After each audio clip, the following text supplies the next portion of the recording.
بسم الله الرحمن الرحيم اللهم صل على محمد وآل محمد.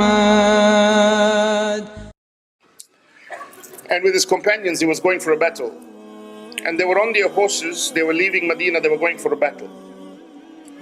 And as they were going, a Bedouin Arab came to the Prophet. He's on his horse, the whole army is ready, they are going for the battle. And this Bedouin Arab came and he got hold of the reins of the horse of the Holy Prophet. And he said to the Holy Prophet, I have a question for you.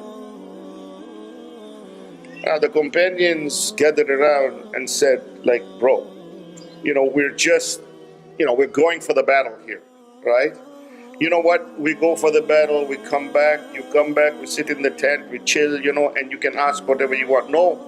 So I have a question. The Holy Prophet said, no worry, ask him. Let him ask the question. That's why I'm here. Let him ask the question. The Prophet's on the horse. And the Bedouin Arab says to the Holy Prophet, he says, you are Muhammad? Sallallahu alayhi wa sallam. Yes? He says, you are Muhammad? And the Holy Prophet said, yes. He said, yes, I heard about you. They told me that you are a prophet, that you claim to be a prophet, and that you have brought a religion. And the Holy Prophet said, yes. And he said, tell me, what is it that you have brought? Now imagine, the Prophet is on his way. He's on the horse. This guy's question is deep. It's not a question of faith. How do I determine moon sighting? Yes. For us, it would have been that question. If Holy Prophet was in front of us, the first question we would ask him is moon sighting. But this is a deep question. He says, you say you have brought this religion. What is this religion that you have brought? It's a very deep question. And the Holy Prophet answered him. And he said, look, man, oh man. He said, I have only brought two things. That's all I have brought.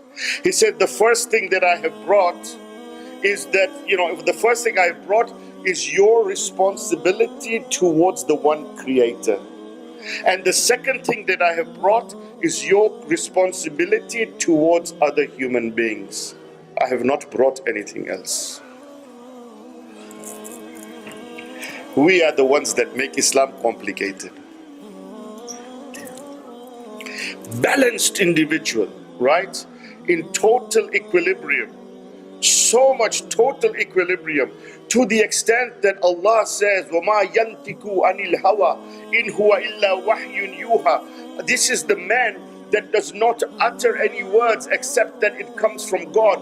Yet he is so immersed in the living, day-to-day living of life, that when people come and try and look for the Prophet, and if he is sitting amongst the companions, they can't notice who of them is the Prophet, because he looks just like any other ordinary man. And they have to ask, who amongst you is Muhammad?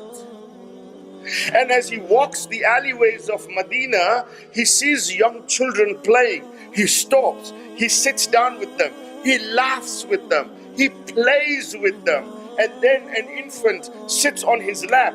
The infant urinates on him and his abba.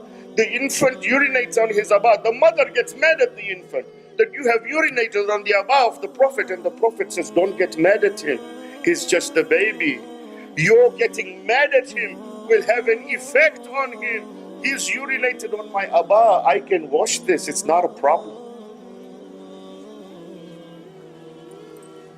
Living Islam, so much compassion, so much divinity, so much humanity integrated within a spiritual center, because he has a purpose, he has a goal, and he knows that the means by which I achieve this goal can only be done in the context of certain values and principles that are divine. And he says that nothing will be compromised when it comes to the divine values. Nothing will be compromised. this is the spirituality of Muhammad sallallahu alayhi wa alihi wa sallam.